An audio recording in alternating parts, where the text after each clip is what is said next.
Hello, and welcome to the Business with Beers podcast. This episode is part of a weekly series called Franchise Fridays, in which every Friday we have an episode dedicated to helping you create freedom by owning a franchise. My family has been in the franchise business for over 45 years. My brother and I took over our family's franchise auto repair business and grew it from 6 locations to 30, now doing around $36 million a year. One of the best ways that you can accelerate your growth as a franchisee is to surround yourself with other successful entrepreneurs who are just a couple steps ahead of you. And for those with W-2 jobs who are looking to buy a franchise, you need a confidential community to ask questions and get support. I've just launched a free private community for people wanting to learn more about buying and operating franchises. Go to brianbeers.com/community to learn more and join.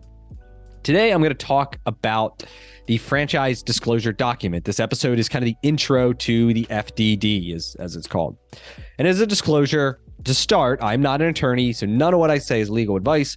My only advice is that I highly recommend having a franchise-specific attorney review the FDD with you prior to signing. They will give you an overview of the entire document. They will redline things, give a summary of all the important items, and help you negotiate where you can. I can provide a recommendation for an attorney for anyone who's interested. Shoot me a message on Twitter or LinkedIn if you're looking for that recommendation. So what is the FDD?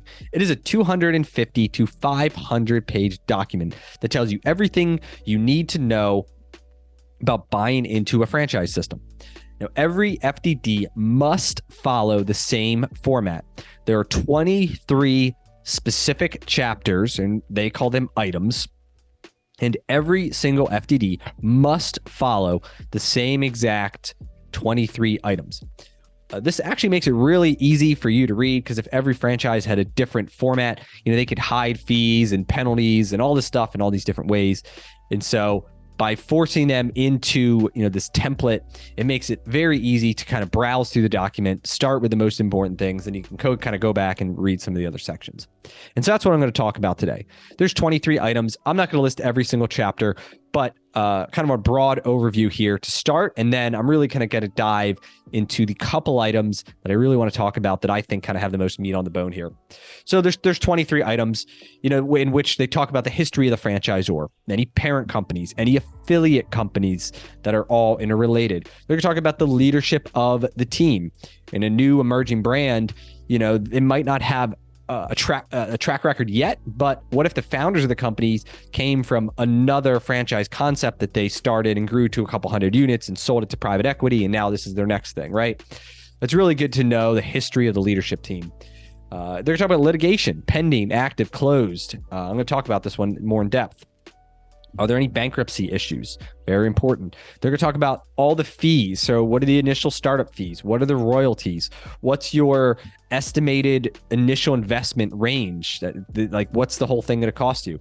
It's going to talk about restrictions on what products and services you're allowed to sell or not sell, kind of what your obligations as a franchisee are. It's going to talk about what the franchisor's obligations are and what they're going to provide you in return for royalties. They're going to talk about, the territory. So what kind of protection do you get, if any? It's going to talk about trademarks and patents and copyrights and all this intellectual property. It's going to talk about your obligation as the franchisee to participate in the actual operation of the business. This section is very important for anybody who's buying into a franchise as a passive investment.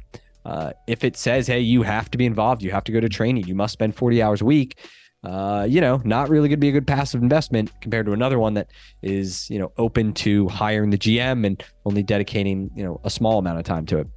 It is going to talk about renewals and terminations, and if you want to transfer or if you have a dispute resolution. All that's very important section that really, this is where that attorney comes into. It's that termination section that matters the most in terms of, this thing's not making any money and you want out. Do you have to pay any fees? Are you going to owe them any post-termination fees? Attorney is going to be critical there. So talk about, do they have any public figure relations? And then they're going to talk into the financial performance and how are they, what are their sales per unit? What's their profit per unit? They're going to talk about, are they growing outlets or, are they shrinking? and contact information. They're also going to give you financial statements of the franchisor. So like the cash flow, the balance sheet, the income statement of the franchisor. It's pretty good to look at. Maybe not initially, but as part of your due diligence, you want to know if they're financially strong and can they, sustain the growth. And then finally, the last two are about just contracts and receipts and some other legal mumbo jumbo. But of the 23 items, I really want to focus in on a couple of them. Item 3 is litigation. So in this chapter, they're going to talk about all the pending, active, and closed litigation related to the brand.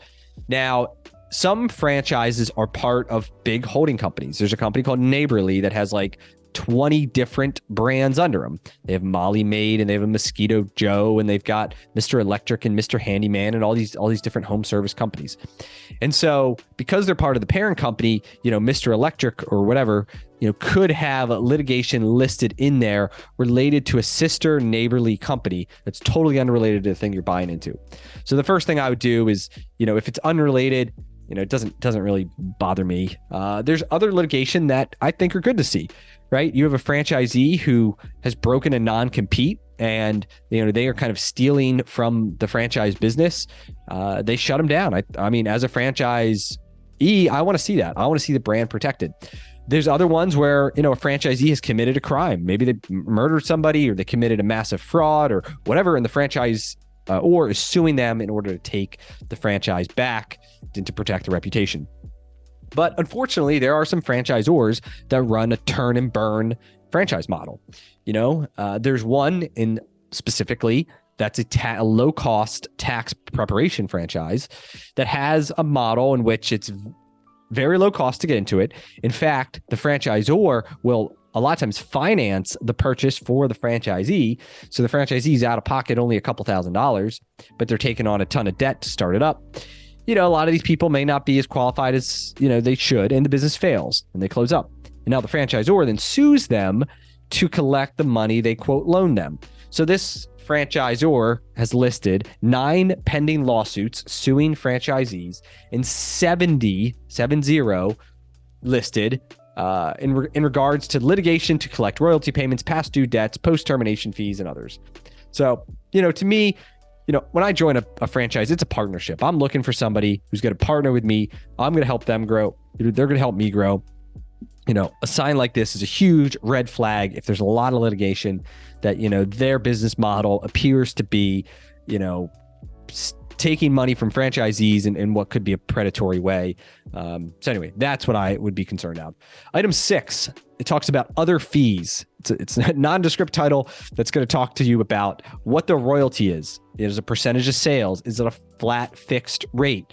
Does it, start at a lower number and then it grows with, over time, or others have a number and it reduces with volume. So all that is disclosed in here. It's good about advertising, different levels. It might say you have a national marketing fund of 2%, or you're gonna have to spend a local fund of a minimum $3,000 a month, whatever it is. So all that like required monthly fees are all gonna be listed in here. Any software fees where you have to pay to the franchisor to use their software. And then it's also going to talk about late fees, audit fees, transfer fees, renewals, like all this other, unrelated things that aren't, they're important, but not to the daily operation. And they also give you detailed notes on every fee. Obviously the most important are the royalty and advertising, but you also want to pay attention if there's any other fees. For example, in Midas, we have a national account fee in addition to the royalty. And so, this national account fee goes to a third party fleet management companies and it's 10%. And so we pay 10% royalty, plus we're paying another 10% on this job. A lot of times our margins are 10%, which is kind of like, we're not really making any money then, right? So you've got to do a lot of volume to make it up. Now, the question I would have if I'm looking into this thing is saying, all right, well, I got to pay another 10%, so basically 20% on this national account sales. How much of the business is national accounts? If it's 5%, it's not a huge deal. If it's 50%, 75%, what if it was 90% of your business was national accounts? What you thought you were going to pay 10% in your pro forma is now 20%. Like that's going to have a major impact on your bottom line. So just be aware of those extra additional fees if it's related in many cases to national accounts and in many of the FDDs I've reviewed. And you really just want to understand what percentage of business kind of falls into that national account bucket. And in talking to other franchisees, you'll help figure that out too. Item 7, pay attention to. So we're looking at item 3, litigation, item 6, other fees, item 7, initial investment. This one talks about everything you will spend to start the business. It's a range. So it'll say, 75,000 to 150, or, 100,000 to 200, or 400 to 600, or whatever it is. It's a bracketed range that includes the franchise fees you're going to pay, any leasehold improvements. So you're going to have to build out, the fitness studio or the fast food place or whatever. It's going to talk about furniture, fixtures, equipment, signage, inventory, any grand opening marketing that you are required or recommended to spend, professional fees, lease deposits, and usually they estimate about 3 months of working capital. And they're also going to talk about who gets paid each one of those items. Is it the franchisor? Is it the landlord? Is it a third-party supplier? Is it just cash on hand for that working capital? So this is really wanting to pay attention to when it comes to what your budget is. If you're buying the franchise for cash, or maybe you're getting a loan and maybe it's, your budget's $250,000. My recommendation is you really want that 250 to kind of be on the upper side of the scale, because if you got 250 and you're looking at a franchise that maybe is 250 to 400, and you're on the lower side and you're a little undercapitalized, or things take longer, or they cost more, then you get to really stretch yourself thin. So when looking at those ranges, you really want to be comfortable in the middle or towards the upper side with your budgets. Don't push it. Otherwise, you're going to put a lot more stress on you financially, and it's probably not worth it, because there's a lot of great options out there. So item 7, critical when determining what your budget is. Item 12 is territory. So this is interesting, especially for territory-based businesses, senior care. We've got, painting companies. We've got, cleaning companies, etc. Many of them will split it either by population to say, hey, we'll do 200 to 300,000 people. Usually they cut it by zip codes. There's other ones that do it by whole counties. They'll sell a minimum of a county. Other ones will detail out a niche. So for example, if it's a senior helping, home healthcare company, they're going to say 200 to 300 population with a minimum of 35,000 seniors who are 65 or older. And so if you live in an area that has a lot of old people, you might only have 200,000, but you hit your 35 seniors who are really your customers. Maybe you're in a younger area. It might take you 300 or 350 pop to get to that 35,000 seniors. So it'll detail out if that matters or not. Some of them will talk about how is it protected. So for example, there's a painting franchise that you have a protected territory that's made up of zip codes, but it's only protected for residential work. And they say that commercial work is not protected. So as a franchisee, you can go anywhere in the country for commercial work. So you get a customer like me in Midas, and I've got 30 locations across 3 different states or whatever it is. Even if you're my home base, you can service all my stores, even though my other locations are not in your territory. Doesn't matter for commercial work. That was a good thing if you're the franchisee and you're getting this work. Might not be a great thing if you're buying this new territory and then all these great commercial accounts are already be serviced by people who are outside your territory, right? So just something to be aware of and interested in. It's also going to talk about your ability to relocate. If you're looking at a retail location, for like Midas, for example, I believe we have almost 0 official protected territory, maybe a half a mile radius or something like that. So anyway, good to know what protection you have officially. Item 19. So this is what everybody wants to know. How much money can I make? What does it look like? Item 19 is where franchisors will tell you as much or as little as they want.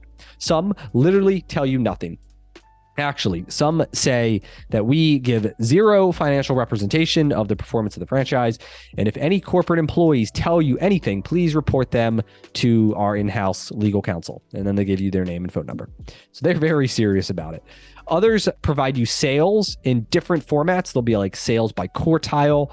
They'll say sales by number of years operated. So in year 1, they average this, 2, et cetera, 3, 4, 5. Others will give you sales by the number of territories they own or number of units they own. And some give a combination of both. Some give you further information such as gross profit. So they'll whatever the gross profit is, which is sales minus the direct cost of goods or labor. Some include royalties in that number. Others, and very few, give you full P&Ls. So they'll show you, on average, what the sales were, what all the costs were, and what the net margin, what the net profit was to the franchisee. Those are my favorite. They're very rare, though. And so the question comes, is no information or is limited information bad? Is it a bad sign? Is it a red flag? Well, no, it's not. But it definitely makes it more difficult to determine if it's worth pursuing. You have no idea. Does this thing do $500,000 a year and not making any money? Or are they doing $1 million a year and doing all right? Most new franchises will provide full P&Ls. They kind of have to, because they really don't have the reputation. They're pretty new. Maybe they have one or two kind of corporate locations, maybe a franchisee or two. And so they will usually provide a full P&L. And many times that P&L is going to be awesome. It's going to be high sales, very profitable. You just need to take it with a grain of salt. It's one location. Of course, it's very profitable. If it wasn't, it'd be impossible to sell franchises. So they're showing proof of concept. Hey, that this business model is viable. There is a need. We know how to operate it. All that's really good. Just be careful that, with your expectations, that's all. Item 20 talks about outlets and franchisee information. So this is a great section, shows you the franchisee's growth over the last few years. It'll show you how many locations were open, how many got transferred between franchisees, how many were closed. With a new brand, you may not see much activity, but with other brands, they'll show great growth, adding, 10, 20, 30, 40, hundreds a year. And there's others that are declining. So is declining a bad sign? Well, as most we've had a lot of success in Midas. And their item 20 is not impressive. With 1,000 units, they gained 6 in 2019, lost 15 in 2020, and lost 17 in 2021. So net down, 25 units over the last 3 years. But it's a stable brand. There's over 20 new locations opening per year, and so that's okay in my opinion. For a legacy brand with a lot of units, it's not really growing. Not terrible, but for a new concept that is on an upward growth, I really want to see a lot of units being opened. Item 20 also has contact information for every franchisee in the system. This is gold when it comes to the validation step, where you have the ability to call every franchisee and ask them about their experience in the brand, things they wish they knew, their financial performance, etc. And now, just because you can call every franchisee doesn't mean you should actually do it and that they will all talk to you. I'd say, you call 5 to 10, random people, and you should have enough information by them to confirm everything you've learned up to this point. So that's all I got for this episode on the intro to the FDD. In the further episodes, I will go into some more detail, covering a couple more of the sections, but these are really the most important ones and things to really pay attention to when you start reading them. And I recently started a franchise consulting business. I work one-on-one with a limited number of clients per month, helping them find the right franchise. So if you are serious about taking that next step and you're interested in working with me, you can shoot me a message on Twitter, on LinkedIn, or you can email me, Brian@Beers Podcast, and I look forward to hearing from you. Cheers.